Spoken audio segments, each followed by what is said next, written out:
This is the Blairing Out with Eric Blair show, and we're here at the Bookmark in beautiful West Hollywood, California for the private signing of the new Johnny Ramone autobiography, Commando. And I'm here with Stan Lee of the Dickies and his beautiful girlfriend, Jessica Nesmith. Hi, how are you? Why do you think it's important that this book was made? I haven't read it yet, so I couldn't tell you. But it looks like it's going to be a good, quick read. And that's what Steve Jones of the Sex Pistols said. He says it's an easy read, and that's good for punk rockers, correct? He's already read it then. Or did he just say that to look good for the interview? He might. I don't know. I'll have to ask him. I got his phone number. You got his phone number? I do. Phone number? They're going to go on a motorcycle ride. I just know it. Now, Jessica, tell me, are you excited to read the Johnny Ramone book? I am actually. I'll probably mooch his copy and check it out. I saw some good pictures from my first glance. Looks really good. Apparently, John Cafiero went through 3,000 photos that have never been seen of the Ramones to get the pictures for this book. What are your fondest memories of Johnny Ramone? Touring with him was fun. He was a pretty serious guy. He ran a tight ship. He was real military about running the Ramones organization. And we were like kind of the opposite of that. So it was fun to be on the road with him. Like, they really stay here for 4 hours before they play? And it's just crazy. But, he'd time his sets. Conversations with him were odd. They're like, shave 3 minutes off the set. Something was wrong. There was 3 minutes different. I'm like, what do you mean? You timed this?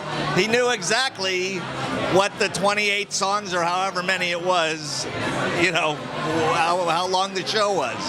I found that odd, too. Johnny Ramone was a commando. He was a Republican. I found that odd, too, but I let him go on that. Jessica, tell me, did you meet Johnny Ramone? I never met any of the Ramones, but my first Ramones concert changed my life. And I think that maybe even the Ramones and the Dickies were playing together. So that was a big one. That was a big one for me. I mean, they were. I got to see them a bunch right around, probably right at the beginning of the 80s.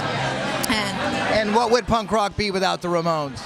It might not have ever happened. It'd be British. I mean, there is a certain thing. Did it start in New York? Did it start in London? Where to start? My take on it is it started with the Ramones going to England. So that's my take. But I don't know. I'm like second generation, 77. So the 76ers were there first. So how the story was written, I'm not sure. But I think the Ramones were a good enough amount of time before the Sex Pistols, weren't they? Yeah. So anyway, there were different kinds of, stuff Ramones wrote about wasn't the stuff that the English guys were writing about. But we got to see Engelbert Humperdinck sing. We saw Engelbert Humperdinck the other night. We went. We're like 3 feet from him and sitting at a piano in a person's home, and Engelbert Humperdinck and Neil Sedaka playing. It was a big moment. Have you ever seen Tom Jones? I have seen Tom Jones in Vegas. I have not. But this was at the Davy Jones Memorial. Oh, okay. And saw Engelbert. I had to throw that in there. It was a big moment for us. Yeah, it was a big moment. Since you brought that up, how did you feel about the passing of Davy Jones? Well, I really feel for my dad. We're all of the Monkees kids are kind of like monkey cousins. We sort of look at each other, and Talia and Sarah, Davy's daughters, 2 of them were at my mom's memorial, and that was the last time I'd seen them. So it was really kind of tender and sad, to see them. But I know that my pop was looking at it sort of like, the end of his youth. It's an end of an era. And Mickey took it really, really hard. Yeah. And it's nice to see my dad talking to the guys again, Well, Davy Jones will always be remembered. He was awesome. What is up with the Dickies? What are we doing? We're sitting on some tracks with, Steve Jobs blew up the music business, so I'm not sure how to put them out. I'm not going to stuff envelopes, so I'm still trying to figure out just to give it to iTunes or how you do it. But got some tracks sitting around. We're just firing up the engine, doing some shows. The band is finally lifted on Disney, so we're playing the Anaheim House of Blues in May 20th. So we've been on a band from that since we fucked with the mouse. Stuka's over Disneyland? Would have been the culprit, yeah.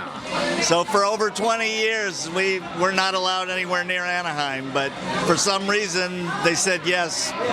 We've turned down gigs there not turned down, we've said yes, and then somebody realized when it... Like they will after they see this interview. Yes, when it passed somebody's desk, it was like, no, they know they're not allowed to play here. What do you remember about the Killer Clowns period of the Dickies? I was there for it. I don't know. I just emailed Ed Kyoto to see what he's up to. He's got some Disney projects. So since the ban's been lifted, I'm trying to get in on something with that. But yeah, those days were great. You know. That's a great album. I remember my roommate's 6-year-old kid comes up to me once and he says, Jessica, do you have any movies with clowns that are a little bit dangerous? I said, I think I got you covered. I think I got just what you need. People, that is a very frightening movie in a lot of ways. I mean, it's funny, but it's also very frightening. Yeah. So you were the perfect band to do the soundtrack. Yeah, I just walked into their office playing that riff, and it was like we had the deal immediately. So, have you thought about doing soundtrack music, more soundtrack music? You know what? You'd think after that the floodgates would open, but Kick-Ass. Yeah, we got the song in Kick-Ass. That was cool.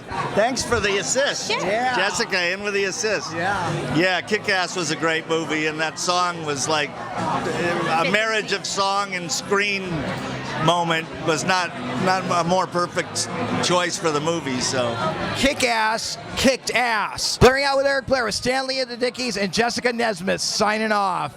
The Blaring Out Show.